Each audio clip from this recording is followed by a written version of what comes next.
Cláudia de Sousa. I'm here to to make this presentation about well-being through design. This is talks about in well-being through design. That is a discipline that, when applied, well applied, and when we are designing, really can change the people's lives and improve their way of living. Could be mental, physical, emotional health. So this is the summary of the presentation. We're going to talk about these topics, and then now I'm going to present myself. So I'm living here in Barcelona from 2007. I was working as an interior designer, and then it was like a big problem here with the construction, a big crisis. So I work in several other jobs. As I was talking to Simone, I worked on project managing, sales, worked also as a designer for booth design. And this was interesting because then all these works I have done also helped me to create my own company that I created 6 years ago. So now we have this interior design studio from 2017. And I understood that that the way I was working with my clients was something that for me was natural. That I wanted to understand what they need, listen well, how is the way they live each day by day, their routines, what their problems were at home, and then I would start designing for them, right? And for me, this was very natural to do, because I thought that if I'm going to make a design of the home, of the house of this person, of these persons, a family, first I need to observe, right, and empathize with the people to do a design better. For that, what we do is normally we do like we work with these clients, with images. I suggest them to send me some images so I can understand what they like, apart from talking about their needs. And then we exchange images. I also suggest something new to them. It's about also emotion, how it's going to feel the house, right? So you'll see here some images that are not really connected with space, but are connected with the person, feeling or emotion that we want to transmit on this interior design.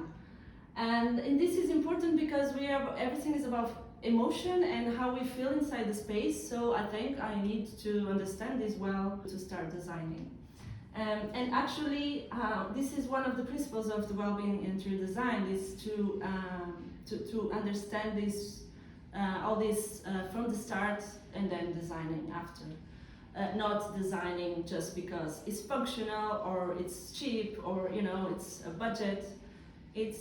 Let's go to the beginning, right? And I like to do this. So when in 2021, I reached a marketing company to help me a little bit to redefine the brand. Since I was working like that by myself, I thought that this was the way that should be done. So I reached this marketing company to help me redefine a little bit the brand, and in this meeting we talk about this manifesto, and we together in the table like this we have here, we wrote a lot of make a big brainstorming and wrote a lot of concepts, and this was some of the concepts that arrived to the table. And this was now to contemplate the way, so we are now designing and doing it, enjoying it, to share the well-being with everybody, so everyone, and I want to create a project that everyone feels comfortable with it. So I talk a lot with the clients, I present the projects, are you comfortable with this? This is what you thought, and then they give me a response. When we work, if there's something that is not what they want, we work on that. It's very take and give. Slow living, finding beauty in the small and imperfect things. What this means is like this. You don't see now, but it's like this living, this boardroom. It has imperfections that are beautiful. I mean, the texture on the wall, you know, it's not like super clean, and what this makes us feel more human, right? We don't have like the artisanal things that we have at home. We need these things at home also to get the space more human scale and more humanized somehow. Because in nature, not everything is flat or mechanical feeling. And then the warmth of the home that is perfect. That it's like our refugee. You know, we need the home to get. We feel home when we arrive to a place, and then we can sit and relax without feeling, and then we feel protected there. So this for me is also home. And it's also to be green as possible. And we try to use materials that are sustainable. Of course, sometimes clients, they define the budget, they define the project, the materials they want to use, but we always recommend that. So if they can use, they will. Sometimes they don't use it because of budget or because aesthetics also happens. But we always try to go for that in the first place. And is to feel fun about ourselves in our space, behind the visible and functional, a space where you feel good, right? We want to feel good at home and spaces, even if it's not your home. This is one of the normal aspects of designing for me. So we reach also our motto, which is Better Home, Self-Life, and it's translates what we talked about before. That is, if we improve our homes, we believe that we also can improve our lives and our better self, because if we have this space where we can connect with ourselves every day, and then that we feel protected, and this will improve our well-being, and after that also the life and ourself. And also, I think this could also include the people that is around you, right? Because if you feel good, everyone could feel a little bit better, right? And this is our message. So I'm gonna also talk about this lady, which I really follow her, and she's like a mentor to me. She's Isle Crawford. She was a journalist. She studied history, but she worked in. She is now is a really important interior designer and product designer. But basically, she studied history, and then she started working as a journalist. She was writing articles for Elle Decoration, and then she was like, okay, I need to see 100 spaces to choose some and talk about them, right, in the magazine. And she said, okay, so many spaces I saw, I didn't felt that they were good designed. They were not, the feeling of protection of refugee was not inherent to this. That is very primary to us. It's like our basic instincts. So somehow, after she works on Donna Karen, she felt that she could give something to the world, making interior design. And she already made a lot of, she works with IKEA, with Vola, with many famous brands. She already made 2 books that I recommend to read. She talks about primary needs are important when in everything, but in design, of course, also too. And this is some of them, the designs she made. She worked and as I said, IKEA. She also has her studio where she normally eats together with all the team. And they also have a very multidisciplinary team where they study, human condition and not only interior designers. They found that it's interesting to mix different professions, so they can understand better their clients. And then also they invite clients to eat there. The door is open, so everyone can come, and they love it because what they said, they feel that. They get more knowledge, of course, if they do that. And then the designers that she made are very human scale, very dedicated for the person. All the details like fabrics, textures are very important, as we're gonna see. I'm not gonna show our projects, but I'm gonna show then some of mine also that could relate with this. Also here there is a percentage that we can. But we know that we spend outdoors almost 90% of our lives, which is a lot. It's very important, outdoor, indoors, I mean, because it's where we are spending our lives basically. So if the surroundings are not adapted to our lives or to what we need, it's gonna influence directly in our well-being, of course. And somehow, sometimes architects or engineers or even the projects, they hire, they do the construction, and sometimes the interior design is like for the end of the project, or okay, the money that if it saves some money gets to the interior designer, and it's something that is a little bit frustrating when happening, because if we felt that if we work together from the beginning with everyone, we could all the projects could be much better, because we have this sensibility. We study how the interior could be related with the person, which I think is what is one of it's also very important. And architecture, of course, is super important, but what we are touching, the light that we have, the materials, the shape of the interior, how it is one of the things that is going to relate with the person, with the client. So we feel that we cannot be left behind. And here is then I'll explain some projects. But design for the senses helps people to live better. By how we do this, understand the client's needs by listening, observing, creating space that allow better communication and different ways of experiencing them during the different hours of the day, because do we live in the spaces differently at night, during the day, lunchtime. If we have kids, the kids everyone needs, but in the same space, we can use it for different things. For kids to eat, or for us to take a vermouth with our friends. This space needs to be able to transform for different experiences. Using materials that appeal to the touch, are suitable and durable for the proposal that we are doing.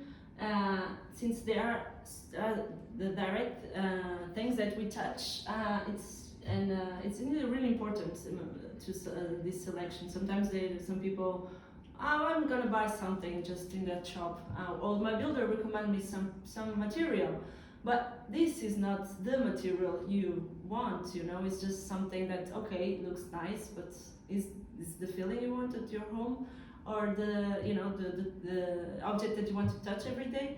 This is also very important. Working with lighting design to create different moods, because light changes everything, and it's very important to control that, because it's really a very nice tool to do this effect.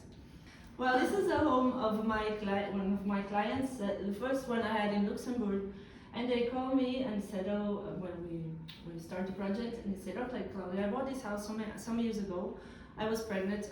I wanted to change the house, but since my condition, I wasn't able to do it, because I need a lot of, to think about many things. So I'm doing it now after some years. The boys were already like 4 years.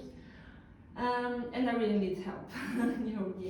So I went there, and then this is a big house. We have done all the house, but I'm going to show the kitchen, which is one of the places that I think is very different from the beginning. What I saw is this big kitchen was huge.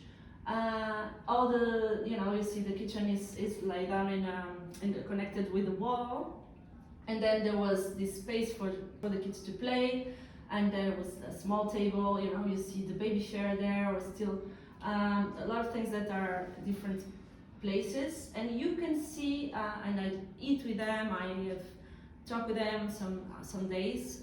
I was there, I went to measure everything, and I noticed that the routines they had, and also what they wanted to use with the space. And what I found out, but you can see here the floor plan. So you see here is the kitchen. It was all this place was empty. This is for dining.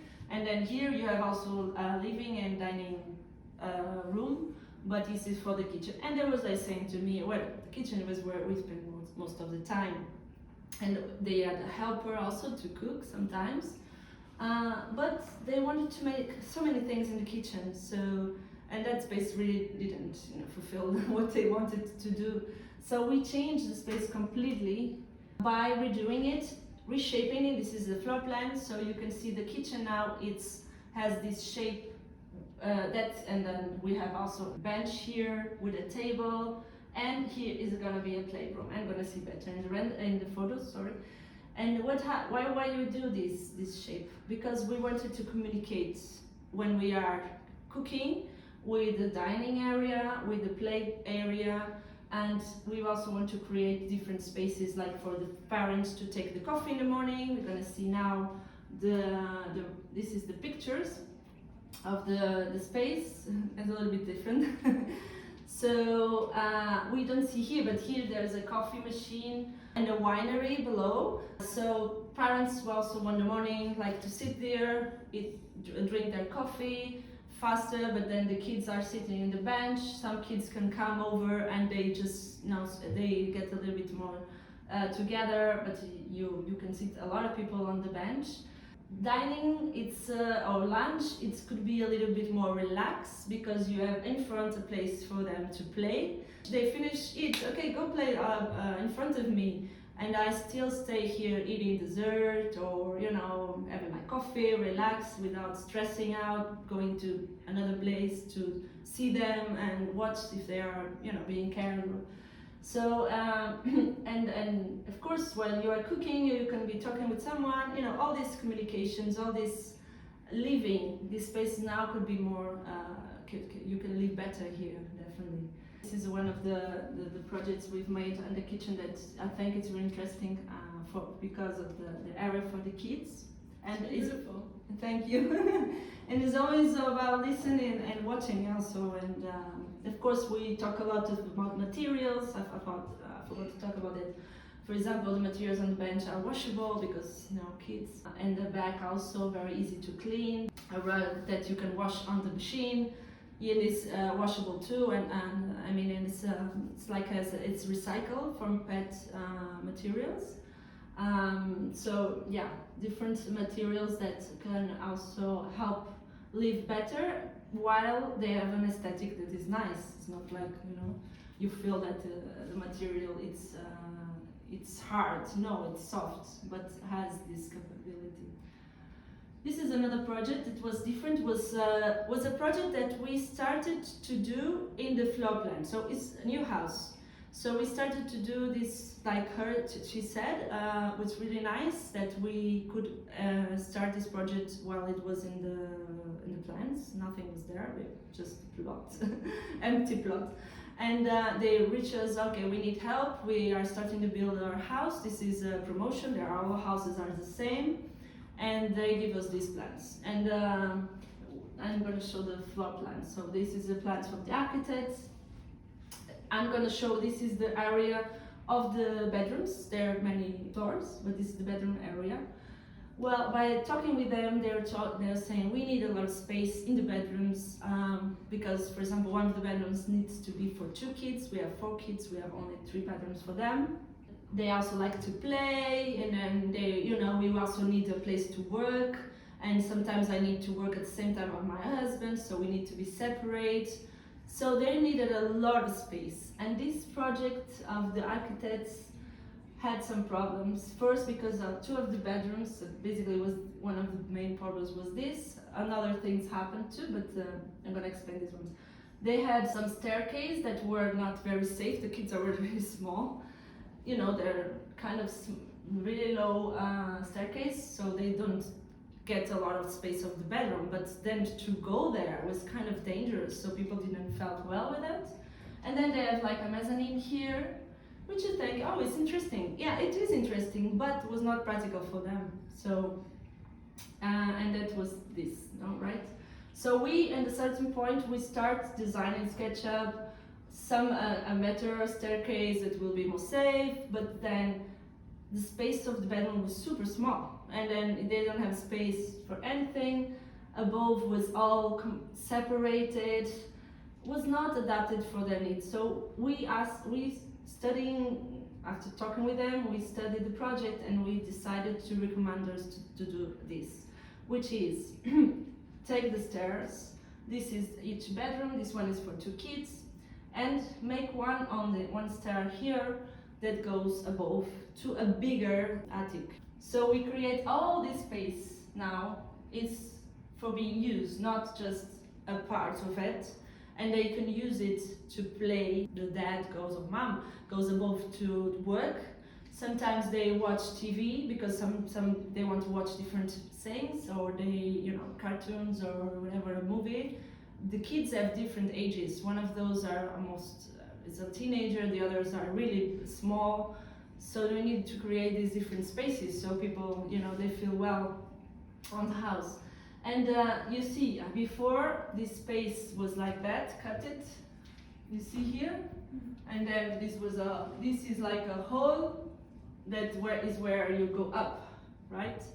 So now you have just everything is used, and the one stair, because if you put one stair in each bedroom plus this one, the stairs use a lot of space. So if you want to you need more space. You cannot have so many stairs at the house.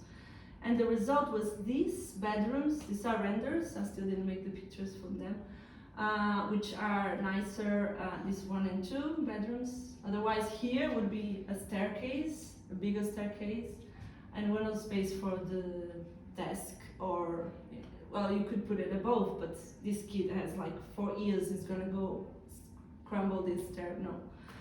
So this is the space created above. That is super nice, and we use all this, the walls above are inclined to the floor, so there is a lot of space that you lose that you're not using because it's too low. For storing, yeah. Yeah, and this was stored and all for the kids toys, and they have a lot of toys in the other house they were living, but we will visit also. So they could put everything there enclosed, so it's not super confusing and disorganized. I don't know if this is a word, but so everything is more organized. Everything was easily, and then they have this multi-functional space for watching TV and work with a beautiful window, which was super nice. I went there, and the light is amazing. You are working with a view for the forest and some plants. They were super happy with this. The project went really well. It was really nice. This is also the kitchen and the living room and the main bedroom. The kitchen will also change some things. They, thank me for helping this decision. That's really changed their lives, because they went to see the neighbor where they didn't change that. They said, wow, this was nothing that we wanted completely. So we are very thankful for helping in this issue. And this is very rewarding for me. Yeah. So another project is a home in La Floresta. It's here in Sant Cugat.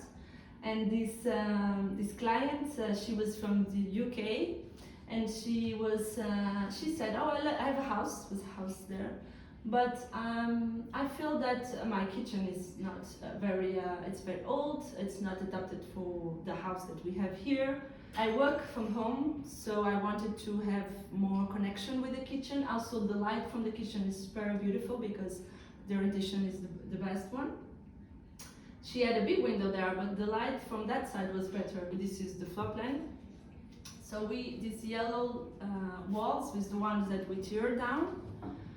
So when you enter, you already see the kitchen, but you have like a kind of a hall also, and the living room, it's bigger, and the kitchen has more light. Kitchen and the living and the entrance are more light. So we needed to tear down a construction, wall that it's a structural wall. So we made a viga. We made all the project for that, but it was worth it.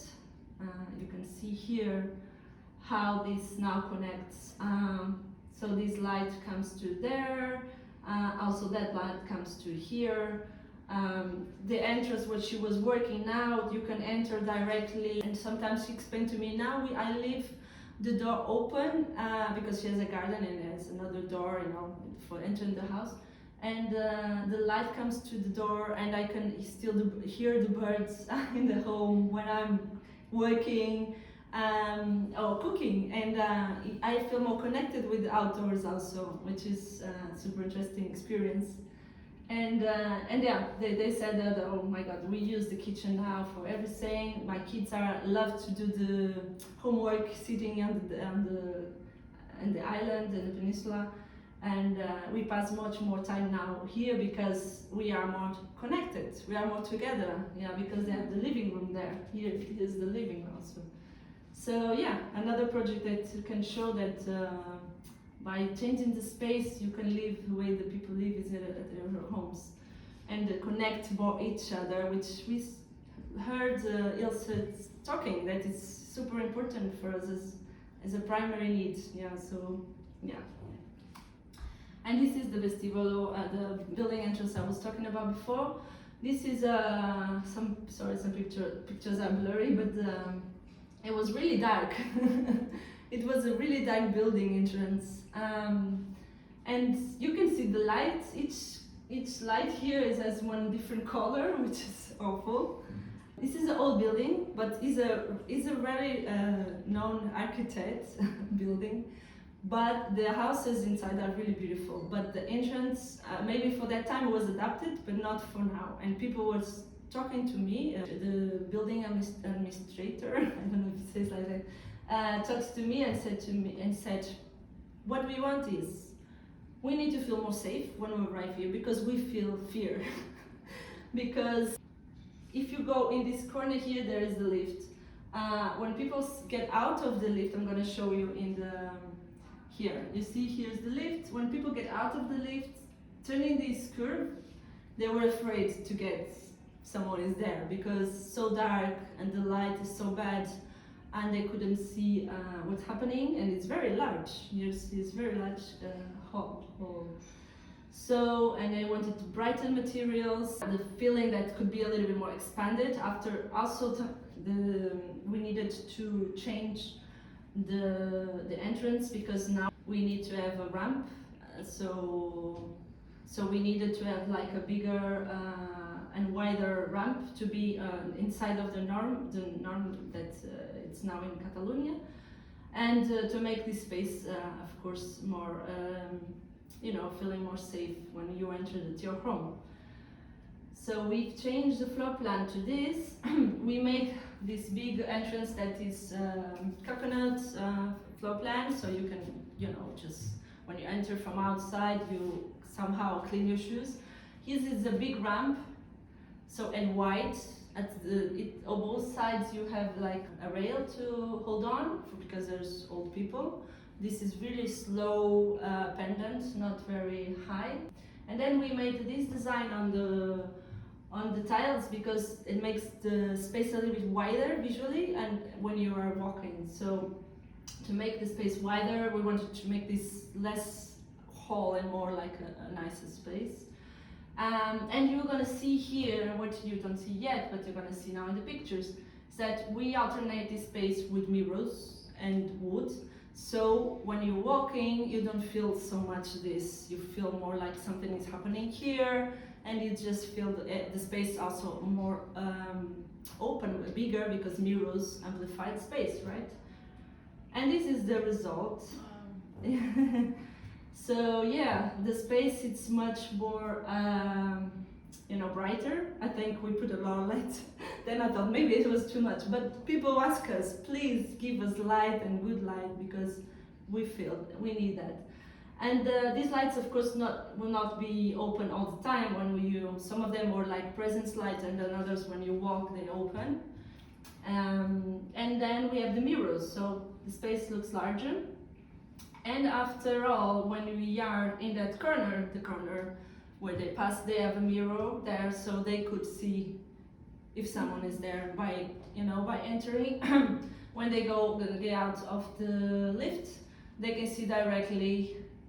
They have a big vision from the hall, so they feel more safe when they go up. They were amazed. They were super happy. They were saying, "Oh my God, this gives us more value to our houses too." It was an investment. Sometimes people don't want to invest much in building an entrance, but then your house also values more because you have this beautiful entrance, and then you feel better when you arrive home. You just don't, just feel that you're safe. No one is there. You can see. And that is of course super important also. No, it was the briefing we received. So this is, I'm going to talk about neuroarchitecture also a little bit because I went the other day at a conference with Ana Monbiedro, and she talks about this. She has a book also, I read a book. And then I realized that this is super interesting and it's so well connected with well-being interior design. Basically, the concepts are the same but more adapted to architecture. And it's like building about how we build the space can change our emotions and how we feel about ourselves, right? So they are studying, now they are studying a lot about the brain. Before you could not study brain because, I don't know, they didn't have the technology, but now they have the technology to study the brain, and they are studying a lot of things about architecture and space, between other things of course. And they are reaching to this, they're getting to know that space can also change your health on the brain. Then if you are in a rich space where you feel not rich about money, and then you rich about where you feel well, with the well-being, it's taken care of, this could help to create new neurons where we are adults. Where they thought that adults... New neurons? Yeah, they thought adults could not be able to create new neurons. Wow. But they are now saying that this is not true. Yes, we create new neurons. Not only because of space, because of stress. If we don't have stress, of course, not having stress. For example, if you do exercise, if you continue learning, eat well, the different food that helps this to be able to happen. They are proved already that we create new neurons where we are adults, but we need to create an environment for that. So wow, yeah, it's super amazing, the discovering. And of course the space is also one of the things. This researcher, Jonas Salk, he was the doctor, the scientist that creates the polio vaccine, and it was some years ago, 965. He created the Salk Institute, but what happened? How he did reach to create this? He wanted to create the polio vaccine, but he was in the studio, was like a gray studio without any light, no ventilation. So he was like, oh, I'm super blocked here, I need to go out. And he went to a monastery in Italy, and he starts, and he was like surrounded by nature, and the space was beautiful lighting, natural light, the air was flowing, and he created this super fast. And he said, okay, wow, the space was, inspired me to create this and to be more effective. So he thought, okay, I'm gonna do this vaccine, but I'm also creating this concept that is neuroarchitecture, and it is create the Salk Institute.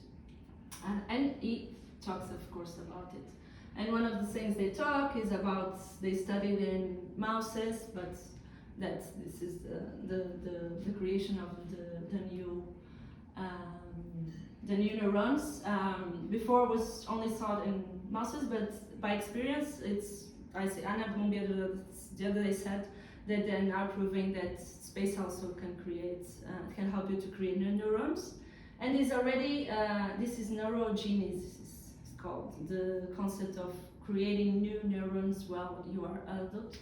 And then, of course, this is what happens now, because our cells, they are connected in the hippocampus, and when we enter the space, they get active, so they are, and then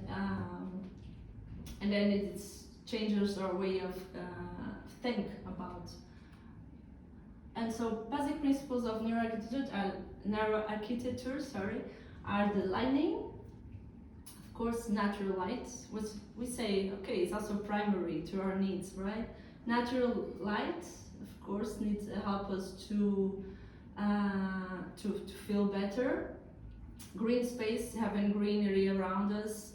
You're going to see also another concept is biophilic design, that is bringing green to inside of the buildings, but I'll explain that after in a moment.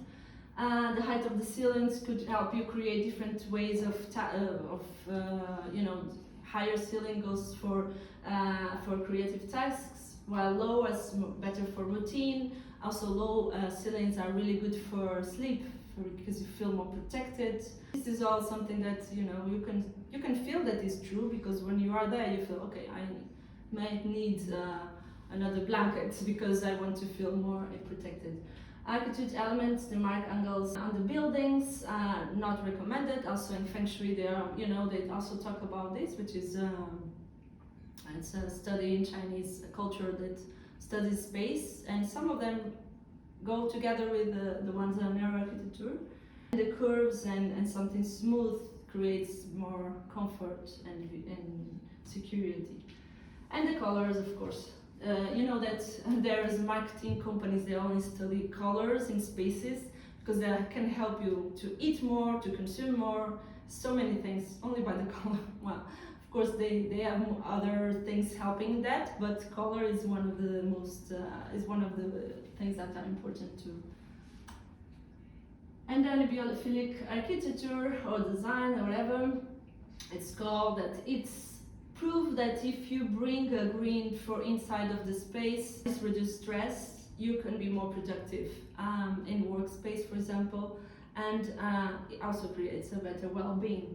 So, for some projects that we also really like to incorporate this. Also, apart from they purify the air, and of course, biophilic architecture or design is also connected not only with the plants but also with the materials that we use, that are, for example, vinyls, natural materials, the walls that could be painted with cal, I don't know the name in English. Chalk. How is it? Chalk. Chalk, yeah, chalk, which is a material that lets the building to breathe. And of course, it's also very important to let the air goes, and have bamboo. Natural materials is always that we can use them, of course. This helps us to be more connected with nature. This is one of the concepts of biophilic design or architecture, that is that now we live in concrete jungles, let's see, the cities. So somehow, as a humans, we need to be connected with nature. So if we cannot be in nature, because sometimes we can't, natural materials connect us with this somehow. By bringing the green, we bring the wood, the cork, everything that is natural to our spaces. Doesn't mean that it needs to be all the space like that, but some of we kind of need that for feeling better. Yeah.